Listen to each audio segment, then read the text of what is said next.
ಎಲ್ಲರಿಗೂ ನಮಸ್ಕಾರ. ಮಿತಾಸ್ ಕಿಚನ್ಗೆ ಸ್ವಾಗತ. ಇಲ್ಲಿ 1 ಕಪ್ಪಿನಷ್ಟು ನೆಲಕಡಲೆ ತಗೊಂಡಿದ್ದೇನೆ. ಇದೇ ಕಪ್ಪಲ್ಲಿ 2 ಕಪ್ಪಿನಷ್ಟು ಇಲ್ಲಿ ಅವಲಕ್ಕಿ ತಗೊಂಡಿದ್ದೇನೆ. ಗಟ್ಟಿ ಅವಲಕ್ಕಿ ನೋಡಿ, ಈ ರೀತಿದ್ದು ಅವಲಕ್ಕಿ 2 ಕಪ್ ಉಂಟು. 1/4 kg ಉಂಟು ಇದರಲ್ಲಿ. ಇನ್ನಿದನ್ನು ನಾವು ಇಲ್ಲೊಂದು ಬಾಣಲಿಯನ್ನು ಕಾಯಲಿಕ್ಕೆ ಇಟ್ಟಿದ್ದೇನೆ, ಸ್ಟವ್ ಮೇಲೆ ಇಟ್ಟಿದ್ದೇನೆ. ಬಾಣಲಿ ಚೆನ್ನಾಗಿ ಬಿಸಿಯಾಗಿದೆ. ಆ ಹೊತ್ತಿಗೀಗ ಅವಲಕ್ಕಿಯನ್ನು ಇದಕ್ಕೆ ಹಾಕಿಕೊಳ್ಳುವ. ಅವಲಕ್ಕಿಯಲ್ಲಿರುವ ಧೂಳು ಭತ್ತವನ್ನೆಲ್ಲ ತೆಗೆದು ಕ್ಲೀನ್ ಮಾಡಿರಬೇಕು. ಅವಲಕ್ಕಿ ಚಟಪಟ ಅಂತ ಹೇಳಬೇಕು, ಆ ರೀತಿ ಫ್ರೈ ಮಾಡಿದರೆ ಆಯಿತು. ಇಲ್ಲಿ ನಾನು ದೊಡ್ಡ ಬಾಣಲೆ ಇಟ್ಟಿದ್ದೇನೆ, ಅದಕ್ಕೆ 1/4 kg ಅವಲಕ್ಕಿಯನ್ನು ಒಮ್ಮೆಗೆ ಹಾಕಿ ಹುರಿತಾ ಇದ್ದೇನೆ. ನೀವು ಸಣ್ಣ ಬಾಣಲೆ ಏನಾದರೂ ಇಟ್ಟರೆ 2 ಸಲ ಹುರಿಬೇಕು. ಒಮ್ಮೆಗೆ ತುಂಬ ಜಾಸ್ತಿ ಹಾಕಿ ಹುರಿಬೇಡಿ, ಅಂದರೆ ಜಾಸ್ತಿ ಅಂದರೆ ಅದು ಚೆನ್ನಾಗಿ ಫ್ರೈ ಆಗುವುದಿಲ್ಲ. ಅವಲಕ್ಕಿ ಚೆನ್ನಾಗಿ ಅರಳಬೇಕು.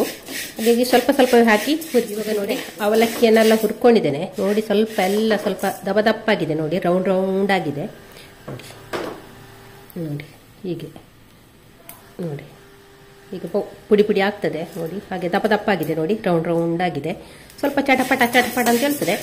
ಆ ಹೊತ್ತಿ ಸ್ವಲ್ಪ ಕಲರ್ ಕೂಡ ಚೇಂಜ್ ಆಗಿದೆ ನೋಡಿ. ತುಂಬ ವೈಟ್ ಇಲ್ಲ, ಒಂದು ಸ್ವಲ್ಪ ಲೈಟ್ ಬ್ರೌನಿಶ್ಗೆ ಬಂದಿದೆ ನೋಡಿ. ಇಷ್ಟಾದರೆ ಸಾಕು. ಇವಾಗ ಇದನ್ನು ಒಂದು ಪ್ಲೇಟಿಗೆ ತೆಗೆಯುವ. ಇಲ್ಲಿ ನೋಡಿ ಅದೇ ಬಾಣಲೆಗೆ ನೆಲಕಡಲೆಯನ್ನು ಹಾಕಿದ್ದೇನೆ.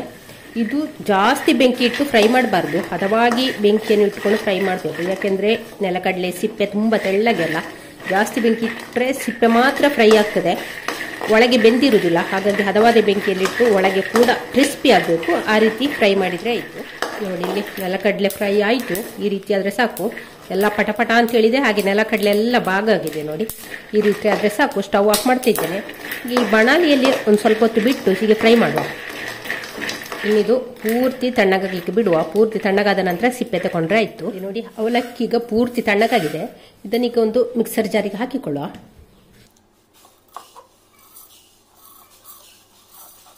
ಇನ್ನಿದನ್ನು ರವೆ ರೀತಿಯಲ್ಲಿ ಪೌಡರ್ ಮಾಡಿಕೊಂಡು ಬಂದರೆ ಆಯಿತು. ಅವಲಕ್ಕಿಯನ್ನು ಗ್ರೈಂಡ್ ಮಾಡಿಕೊಂಡಾಯಿತು ನೋಡಿ. ಈ ರೀತಿ ಮಾಡಿದ್ದೇನೆ ನೋಡಿ. ರವೆ ಚೀರೋಟಿ ರವೆ ಉಂಟಲ್ಲ, ಆ ರೀತಿ ಮಾಡಿ ಇಟ್ಕೊಂಡಿದ್ದೇನೆ. ತುಂಬ ನಯ ಮಾಡಲಿಕ್ಕಿಲ್ಲ. ಇನ್ನಿದನ್ನು ಒಂದು ಪಾತ್ರೆಗೆ ಹಾಕಿಕೊಳ್ಳುವ. ಹುರಿದು ಸಿಪ್ಪೆ ತೆಗೆದಂಥ ನೆಲಕಡಲೆಯನ್ನು ಇದಕ್ಕೆ ಹಾಕ್ತಾ ಇದ್ದೇನೆ. ಕಡಿ ಮಾಡಿಕೊಂಡ್ರೆ ಆಯಿತು. ಇಲ್ಲಿ ನೋಡಿ ಈ ರೀತಿ ಮಾಡಿಕೊಂಡಿದ್ದೇನೆ ನೋಡಿ. ತುಂಬ ನಯ ಬೇಡ, ದಪ್ಪ ದಪ್ಪ ಬೇಕು. ಇದಕ್ಕಿಂತ ಸ್ವಲ್ಪ ದಪ್ಪ ಇದ್ರೂ ಪರವಾಗಿಲ್ಲ ನೋಡಿ. ಈ ರೀತಿ ಇದ್ರೆ ಆಯಿತು ನೋಡಿ. ಸ್ವಲ್ಪ ದಪ್ಪ ದಪ್ಪ ಉಂಟು ನೋಡಿ. ಹೀಗೆ ಮಾಡಿಕೊಂಡ್ರೆ ಆಯಿತು. ಇದನ್ನು ಅವಲಕ್ಕಿಯ ಪೌಡ್ರಿಗೆ ನಾವು ಇದನ್ನು ಹಾಕಿಕೊಳ್ಳುವ. ಹಾಗೆ ಇಲ್ಲಿ ಕುಟ್ಟಿ ಪೌಡ್ರ್ ಮಾಡಿ ಇಟ್ಟುಕೊಂಡಂಥ ಏಲಕ್ಕಿಯನ್ನು ಕೂಡ ಇದಕ್ಕೆ ಹಾಕ್ತಾ ಇದ್ದೇನೆ. ಇಲ್ಲಿ ಒಂದು ಪಿಂಚು ಉಪ್ಪನ್ನು ಕೂಡ ಸೇರಿಸ್ತಾ ಇದ್ದೇನೆ. ಉಪ್ಪು ಹಾಕಿದರೆ ಟೇಸ್ಟ್ ಚೆನ್ನಾಗಿರ್ತದೆ. ಇಲ್ಲಿ 400 ಗ್ರಾಮ್ಸಿನಷ್ಟು ಬೆಲ್ಲವನ್ನು ಹೀಗೆ ಪುಡಿ ಮಾಡಿ ಇಟ್ಟುಕೊಂಡಿದ್ದೇನೆ.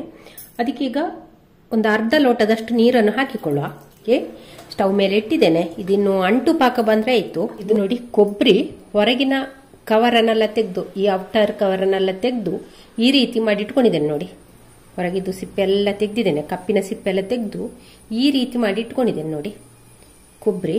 ಇದನ್ನೀಗ ನಾವು ಹೀಗೆ ತುರ್ಕೊಳ್ಬೇಕು. ಹೀಗೆ ಇದರಲ್ಲಿ ಸಾಗ್ಬೋದು, ಇದರಲ್ಲಿ ಸಾಗ್ಬೋದು. ಸ್ವಲ್ಪ ಸಪ್ರ ತುರ್ಕೊಂಡ್ರೆ ಆಯಿತು. ಹೀಗೆಲ್ಲವನ್ನೀಗ ಫಸ್ಟ್ಗೆ ತುರ್ಕೊಳ್ಳ. ತುರಿಲಿಕ್ಕೆ ಕಷ್ಟ ಅನಿಸಿದ್ರೆ ಮಿಕ್ಸರ್ ಜಾರಿಗೆ ಹಾಕಿ ಗ್ರೈಂಡ್ ಕೂಡ ಮಾಡಿಕೊಳ್ಬಹುದು, ಪೌಡ್ರ್ ಕೂಡ ಮಾಡಿಕೊಳ್ಬಹುದು. ತುರಿದ್ರೆ ಈ ರೀತಿ ಬರ್ತದೆ ನೋಡಿ. ಸ್ವಲ್ಪ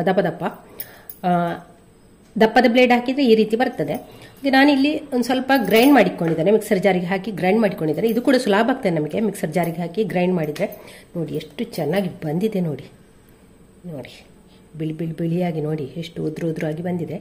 ಹಾಗೆ ಹೀಗೆ ಮಾಡಿದ್ರೆ ಉಂಟಲ್ಲ ಚೆನ್ನಾಗಿ ಕಾಣ್ತದೆ. ಅದಕ್ಕೋಸ್ಕರ ನಾನು ಹೀಗೆ ಮಾಡಿದೆ. ಇವಾಗ ತೆಂಗಿನಕಾಯಿ ಎಷ್ಟು ಅಂದಾಜಿಲ್ಲ, ನಿಮಗೆ ಬೇಕಷ್ಟು ತೆಂಗಿನಕಾಯಿ ಇಷ್ಟ ಇದ್ದರೆ ಜಾಸ್ತಿ ತಗೊಳ್ಬೋದು.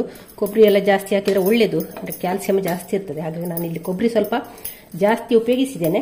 ಇದಕ್ಕಿಂತ ಕಡಿಮೆ ಕೂಡ ಹಾಕಿಕೊಳ್ಬೋದು. ಸ್ಟವ್ ಮೇಲೆ ಒಂದು ಕಡಾಯಿಯನ್ನು ಕಾಯಲಿಕ್ಕೆ ಇಟ್ಟಿದ್ದೇನೆ. ಅದಕ್ಕೀಗ ನಾವು ತುರಿದುಕೊಂಡಂಥ ಕೊಬ್ಬರಿಯನ್ನು ಹಾಕುವ. ಹಾಕಿ ಒಮ್ಮೆ ಫ್ರೈ ಮಾಡಿದರೆ ಆಯಿತು. ಬೆಂಕಿಯನ್ನು ಮೀಡಿಯಂ ಫ್ಲೇಮಲ್ಲಿ ಇಟ್ಕೊಂಡು ಫ್ರೈ ಮಾಡಿದರೆ ಒಂದು ಸ್ವಲ್ಪ ಕಲರ್ ಚೇಂಜ್ ಆಯಿತು ನೋಡಿ. ಇಷ್ಟಾದರೆ ಸಾಕು. ಇವಾಗ ನಾವು ಸ್ಟವ್ ಆಫ್ ಮಾಡುವ. ಹಾಗೆ ಈ ಕಡಾಯಿಯಲ್ಲಿ ಒಂದು ಸ್ವಲ್ಪ ಹೊತ್ತು ತಣ್ಣಗಾಗಲಿಕ್ಕೆ ಬಿಡುವ. ಇಲ್ಲಿ ನೋಡಿ ಬೆಲ್ಲ ಪೂರ್ತಿ ಕರಗಿದೆ. ಹಾಗೆ ಒಂದು ಸ್ವಲ್ಪ ಅಂಟಂಟಾಗಿದೆ, ತುಂಬ ನೀರಿಲ್ಲ, ಸ್ವಲ್ಪ ಅಂಟಂಟಾಗಿದೆ ನೋಡಿ. ಈ ರೀತಿ ಆದರೆ ಸಾಕು. ಅಂದರೆ ನೂಲು ಪಾಕ ಅಲ್ಲ, ಪಾಕ ಬರಲಿಕ್ಕಿಲ್ಲ, ಸ್ವಲ್ಪ ದಪ್ಪ ಆದರೆ ಸಾಕು ಅಷ್ಟೇ ನೋಡಿ. ಇವಾಗ ಸ್ಟವ್ ಆಫ್ ಮಾಡ್ತಾ ಇದ್ದೇನೆ. ಇಷ್ಟಾದರೆ ಆದ ತೆಂಗಿನಕಾಯಿ ನೋಡಿ ಸ್ವಲ್ಪ ಕಲರ್ ಚೇಂಜ್ ಆಗಿದೆ, ಬ್ರೌನ್ ಆಗಿದೆ. ಹಾಗೆ ನೋಡಿ ಕ್ರಿಸ್ಪಿ ಕೂಡ ಆಗಿದೆ. ಅದಕ್ಕೆ ಇವಾಗ ಪೌಡ್ರ್ ಮಾಡಿ ಇಟ್ಕೊಂಡಂಥ ಅವಲಕ್ಕಿ, ಗೇರ್ ಬೀಜ, ಅವಲಕ್ಕಿ ಮತ್ತು ನೆಲಕಡಲೆಯನ್ನು ಹಾಕಿದ್ದೇನೆ. ನೀವು ಗೇರು ಬೀಜ ಬೇಕಾದ್ರೆ ಗೇರು ಬೀಜವನ್ನು ಕೂಡ ಹುರಿದು ಫ್ರೈ ಮಾಡಿ ಹಾಕ್ಬೋದು. ಬಾದಾಮನ್ನು ಕೂಡ ಸೇರಿಸಿಕೊಳ್ಬೋದು, ಖರ್ಜೂರವನ್ನು ಸೇರಿಸಿಕೊಳ್ಳೋದು, ಯಾವುದೇ ಡ್ರೈ ನಟ್ಸ್ ಅನ್ನು ಯಾವುದನ್ನು ಬೇಕಾದರೂ ಸೇರಿಸಿಕೊಳ್ಬೋದು. ಹಾಕಿ ಇದನ್ನೊಮ್ಮೆ ಚೆನ್ನಾಗಿ ಮಿಕ್ಸ್ ಮಾಡುವ. ಒಂದಕ್ಕೊಂದು ಬೇರೆಯೂ ಹಾಗೆ ಒಮ್ಮೆ ಚೆನ್ನಾಗಿ ಮಿಕ್ಸ್ ಮಾಡುವ. ಹೆಲ್ದಿಯಾದ ಒಂದು ಲಡ್ಡು ಇದು, ಕ್ಯಾಲ್ಸಿಯಂ ಭರಿತವಾದ ಲಡ್ಡು. ನೆಲಕಡಲೆ, ಬೆಲ್ಲ, ಅವಲಕ್ಕಿ ಎಲ್ಲ ಒಳ್ಳೆ ಪ್ರೋಟೀನ್ ಹಾಗೂ ಕ್ಯಾಲ್ಸಿಯಂ ಭರಿತವಾದ ಒಂದು ಲಡ್ಡು. ಇವಾಗ ಬೆಲ್ಲದ ಪಾಕವನ್ನು ಇದಕ್ಕೆ ಸೋಸಿಕೊಂಡು ಹಾಕುವ. ಆರ್ಗಾನಿಕ್ ಬೆಲ್ಲಲಾದ್ರೆ ಹಾಗೆ ಡೈರೆಕ್ಟ್ ಆಗಿ ಹಾಕಿಕೊಳ್ಬಹುದು. ಸೋಸಿ ಬೆಲ್ಲವನ್ನು ಹಾಕಿಕೊಳ್ಳಿ. ಎಷ್ಟು ಬೇಕು ಒಮ್ಮೆಗೆ ಹಾಕಿಕೊಳ್ಬೇಡಿ, ಎಷ್ಟು ಬೇಕು ಅಷ್ಟನ್ನು ಮಾತ್ರ ಹಾಕಿಕೊಂಡ್ರೆ ಆಯಿತು. ಹಾಕಿ ಒಮ್ಮೆ ಚೆನ್ನಾಗಿ ಮಿಕ್ಸ್ ಮಾಡುವ. ಇವಾಗ ಇದಕ್ಕೆ ಒಂದು 2 ಟೇಬಲ್ ಸ್ಪೂನ್ ಅಷ್ಟು ತುಪ್ಪವನ್ನು ಹಾಕಿಕೊಳ್ಳುವ.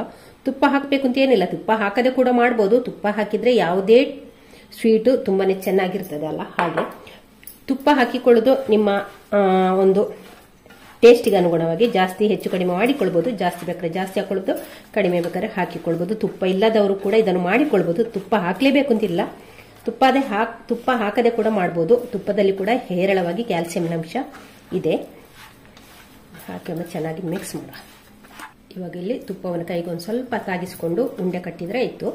ಯಾವ ಶೇಪಿಗೆ ನೋಡಿ, ತುಪ್ಪ ತಾಗಿಸದೆ ಕೂಡ ಕಟ್ಟಿಕೊಳ್ಬೋದು. ಎಲ್ಲವನ್ನು ಫಸ್ಟಿಗೆ ಉಂಡೆ ಮಾಡಿ ಇಡುವ. ಮಕ್ಕಳಿಗೆ ಕೂಡ ಸ್ಕೂಲಿಂದ ಬಂದಾಗಲ್ಲ ಇಂಥ ಲಡ್ಡನ್ನು ಕೊಡಿ, ತುಂಬಾನೇ ಹೆಲ್ದಿ, ಕ್ಯಾಲ್ಸಿಯಂ ಭರಿತವಾದ ಲಡ್ಡು. ಹಾಗೆ ಮಾಡ್ಲಿಕ್ಕೆ ಕೂಡ ಸುಲಭ. ನೋಡಿ ಎಷ್ಟು ಕಷ್ಟವೇ ಇಲ್ಲ, ನೋಡಿ ಎಷ್ಟು ಸುಲಭವಾಗಿ ಮಾಡಬಹುದು ಮನೆಯಲ್ಲಿ.